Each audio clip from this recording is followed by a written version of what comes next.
ഇവിടെ ഇപ്പോൾ തീവ്രമായിട്ടുള്ള ഒരു പ്രയത്നത്തിലാണ്. ഏകാദശി പുഴുക്കിലെ മെയിൻ കക്ഷിയായിട്ടുള്ള കാവുത്ത് പറിച്ചെടുക്കുക എന്നുള്ളത് ചെറിയൊരു കാര്യമൊന്നുമല്ല.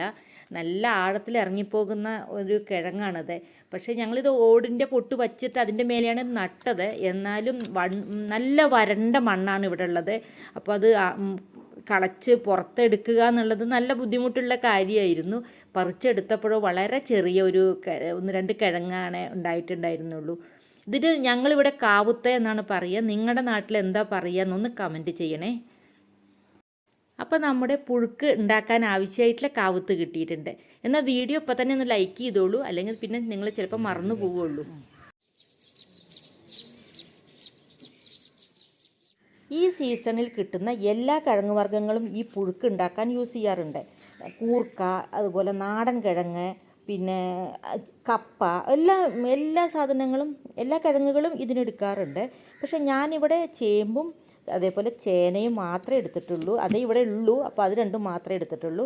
പിന്നെ ചേമ്പിൻ്റെ തണ്ട് എടുത്തിട്ടുണ്ട്. അത് സാധാരണ ആരും യൂസ് ചെയ്യാത്ത ഒന്നാണ്. പക്ഷേ ഞാൻ ചേമ്പ് തണ്ടും കൂടി ഇതിൽ കൂട്ടുന്നുണ്ട്. അത് പ്രത്യേക ടേസ്റ്റാണ് ചേമ്പ് തണ്ടും കൂടി ഉണ്ടെങ്കിൽ. പിന്നെ ഒരു കഷ്ണം മത്തനും, പിന്നെ ഒരു നേന്ത്രക്കായ തന്നെ വേണമെന്നില്ല, പൊണ്ണങ്കായ ആയാലും മതി. അങ്ങനെ ഒരു കായ. അങ്ങനെ ഇതെല്ലാം കഴുകി തോല് കളഞ്ഞ് വൃത്തിയാക്കിയിട്ട് എടുക്കണം. ഇത് കൂടാതെ വെള്ളപ്പയർ വേണം. വെള്ളപ്പയർ എന്ന് പറയുന്നത് വൻപയറാണ്. അത് വെള്ളത്തിലിട്ട് കുതിർത്തിയെടുത്തതാണ്. അപ്പോൾ വേഗം വെന്ത് കിട്ടുമല്ലോ, അതിന് വേണ്ടിയിട്ട്. ഇവിടെ ഈ കഷ്ണങ്ങളൊക്കെ തോല് കളഞ്ഞ് കഴുകി വൃത്തിയാക്കി എടുത്തിട്ടുണ്ട്. എല്ലാ കഷ്ണങ്ങളും മുറിച്ചെടുത്തിട്ടുണ്ട്. വലുതായിട്ട് തന്നെ മുറിച്ചെടുക്കണം. നമ്മൾ സാധാരണ കറി വയ്ക്കാൻ മുറിക്കുന്ന പോലെ ചെറിയ ചെറിയ കഷ്ണങ്ങളായിട്ടല്ല വേണ്ടത്. അപ്പോൾ ഈ ഒരു വലുപ്പത്തിലാണ് ഞാൻ കാവുത്തൊക്കെ മുറിച്ചെടുത്തിട്ടുള്ളത്. അപ്പോൾ ഇതെല്ലാം കൂടെ നമുക്ക് വേവിച്ചെടുക്കാൻ വേണ്ടി റെഡിയാക്കി വെച്ചിട്ടുണ്ട്. അതിന് മുന്നേ ഞാൻ വെള്ളപ്പയർ കുക്കറിലിട്ട് വേവിച്ചെടുത്ത വെള്ളപ്പയർ ഞാൻ മൺചട്ടിയിലേക്ക് മാറ്റുകയാണ് ചെയ്തത്. കാരണം ഞാൻ മൺചട്ടിയിലാണ് ഈ ഒരു പുഴുക്ക് ഉണ്ടാക്കണത്. നിങ്ങൾ കുക്കറിൽ തന്നെ വേവിച്ചാലും മതി. നന്നായിട്ട് വേവിച്ചെടുത്ത വെള്ളപ്പയറിലേക്ക് ഈ കഷ്ണങ്ങൾ ഇട്ടിട്ട് കുക്കറിൽ ഒരു വിസിലടിച്ചാൽ മതി. അപ്പോൾ പാകത്തിന് ഇത് വെന്ത് കിട്ടും. അപ്പോൾ എന്തായാലും മൺചട്ടിയിലേക്ക് മാറ്റിയ കഷ്ണങ്ങളിലേക്ക് ഞാനിതാ മഞ്ഞൾപ്പൊടി ഇടുന്നുണ്ട് കുറച്ച്. പിന്നെ കൂടാതെ കുറച്ച് പച്ചമുളക് നടുക കീറിയിട്ട് അതും ചേർക്കുന്നുണ്ട്. ഒരു എരിവിനാവശ്യമായിട്ടുള്ള പച്ചമുളക് ഇടാം. അതിന് ശേഷം നമുക്ക് ഇതിലേക്ക് ഒരു സവോള കഷ്ണങ്ങളാക്കിയിട്ട് ചേർക്കാം. ഇത് വ്രതമുള്ളവർക്ക് കഴിക്കാനാണെങ്കിൽ ഉള്ളി ചേർക്കാറില്ല. സാധാരണ അങ്ങനെ വ്രതമുള്ളവർ ഉള്ളി കഴിക്കില്ല എന്നാണ് പറയുക. അതുകൊണ്ട് ഉള്ളി ചേർക്കാറില്ല, സവാളയൊന്നും ചേർക്കാറില്ല. നിങ്ങൾ ചെറിയ ഉള്ളിയോ സവാളയോ വ്രതം ഇല്ലാത്തവർ കഴിക്കാനാണെങ്കിൽ അങ്ങനെ ഉണ്ടാക്കിയ നല്ല രുചിയാണ്. ഇതും കൂടെ ചേർക്കും. വളരെ കുറച്ച് വെള്ളം ഒഴിച്ചിട്ട് ഇത് വേവിക്കാനായിട്ട് അടുപ്പത്ത് വെച്ചിട്ടുണ്ട്. വെള്ളം അധികമായി പോവരുത്, പുഴുക്കിലധികം വെള്ളം ഉണ്ടാവില്ല.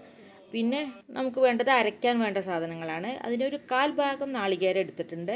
ഒരു 1/2 ടീസ്പൂൺ ജീരകവും ഒരു 3-4 ചെറിയ ഉള്ളിയാണ് എടുത്തിട്ടുള്ളത്. നാളികേരം ചിരവിയെടുത്താലും മതി. ഞാൻ ഇങ്ങനെയാണ് സാധാരണ ചെയ്യാറുള്ളത്. ഇത് പൂണ്ടെടുത്തിട്ട് ചെറിയ കഷ്ണങ്ങളാക്കിയിട്ട് മിക്സിയിൽ അരച്ചെടുക്കുകയാണ് ചെയ്യൽ. അപ്പോൾ അങ്ങനെ അത് അരച്ചെടുത്തു മാറ്റി വെച്ചു. അപ്പോഴേക്കും ഇതാ നമ്മുടെ പുഴുക്കിൻ്റെ കഷ്ണങ്ങളൊക്കെ നന്നായിട്ട് വെന്ത് വന്നിട്ടുണ്ട്. ചെറുതായിട്ടൊന്ന് ഉടച്ചു കൊടുക്കാം, എല്ലാ കഷ്ണവും ഉടഞ്ഞു പോകരുത്. പിന്നെ ഈ ഒരു പുഴുക്കിലെ ഒരു മെയിൻ കണ്ടൻറ്റ് ഒന്നുകൂടെ ഉണ്ട്, ഇടിച്ചക്ക ചെറുതായി നുറുക്കിയിട്ട് ഇതിൽ ചേർക്കണം. എനിക്ക് ഇടിച്ചക്ക കിട്ടിയില്ല, അതുകൊണ്ട് അത് ഒഴിവാക്കിയതാണ്. അപ്പോൾ വെന്ത ഈ കഷ്ണങ്ങളിലേക്ക് നമ്മൾ അരച്ചെടുത്ത അരവ് ചേർക്കണം. അരച്ചെടുത്തതെന്ന് പറഞ്ഞാൽ വല്ലാതെ അരഞ്ഞു പോകരുത്. ഒട്ടും വെള്ളം ചേർക്കാതെ നന്നായിട്ടൊന്ന് ചതച്ചെടുത്താൽ മതി. മിനുസായിട്ട് അരയാൻ പാടില്ല. അപ്പോൾ അങ്ങനെ ചതച്ചെടുത്തിട്ടുള്ള തേങ്ങയും കൂടിയും ചേർത്ത ശേഷം നന്നായിട്ട് എല്ലാം കൂടെ മിക്സ് ചെയ്യുക.